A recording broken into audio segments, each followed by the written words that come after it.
राजनीति में कुछ घटनाएं इतनी सामान्य होती हैं कि वही सबसे ज्यादा संदिग्ध लगने लगती हैं। हाल ही में भुवनेश्वर में हुआ नेताओं का एक लंच भी कुछ ऐसा ही था, आधिकारिक तौर पर निजी लेकिन असर में सार्वजनिक। सवाल यह नहीं कि किसने क्या खाया, सवाल यह है कि किसने किससे क्या कहा और क्यों कहा। ओडिशा की राजनीति लंबे समय से स्थिर बताई जाती रही है। आंकड़े भी इसका समर्थन करते हैं। लगातार कई विधानसभा चुनावों में एक ही सत्ताधुरी का कायम रहना असामान्य नहीं बल्कि असाधारण है।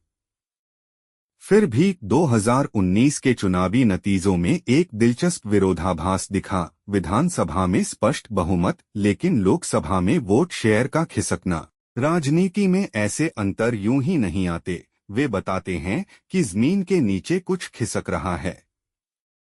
ऐसे समय में नेताओं का सामाजिक लंच, वह भी तब जब आगामी चुनावों की रणनीतियां आकार ले रही हों, सिर्फ कैलेंडर इवेंट नहीं रह जाता।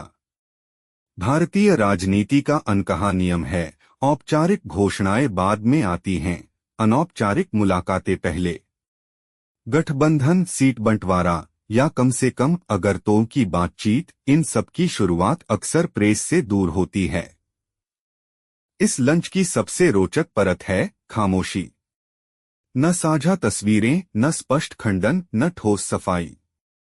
बस एक वाक्य, निजी मुलाकात। राजनीति में निजी शब्द अक्सर सार्वजनिक संदेह का पर्याय होता है। अगर कुछ भी नहीं था तो फिर इतनी सावधानी क्यों? और अगर वाकई कुछ नहीं था तो इतनी चर्चा क्यों? आइए गणित देखें।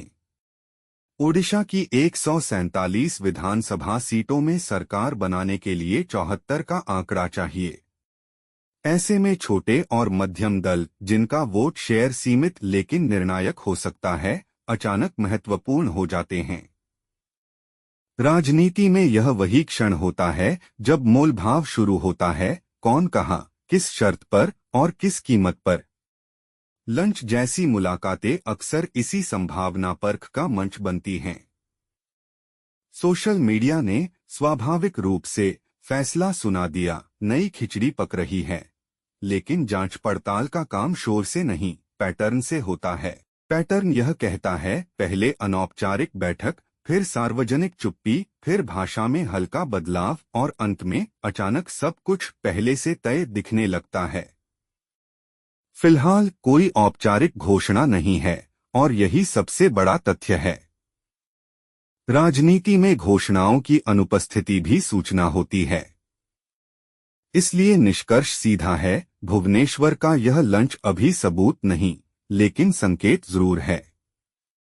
क्या यह संकेत किसी बड़े पुनर्संयोजन की ओर जाता है या सिर्फ राजनीतिक कल्पना का ईंधन है? यह आने वाले महीनों की गतिविधियां तय करेंगी। एक बात तय है, ओडिशा की राजनीति ने इस लंच को नोट कर लिया है। और राजनीति में जब कोई चीज नोट हो जाए तो वह यूं ही नहीं भूलती। अगर आपको राजनीति की सुर्खियों के पीछे छुपी खामोशी को समझना अच्छा लगता है, अगर आप बयानों से नहीं पैटर्न से राजनीति पढ़ना चाहते हैं, तो इस विश्लेषण को यहीं न छोड़िए। इसे लाइक कीजिए, अपनी राय कमेंट में लिखिए और ऐसे ही शोधाधारित, व्यंग्यात्मक और इन्वेस्टिगेटिव कंटेंट के लिए @India Untold Stories को अभी सब्सक्राइब कीजिए, क्योंकि यहाँ हम खबर नहीं सुनाते, खबर की जांच करते हैं।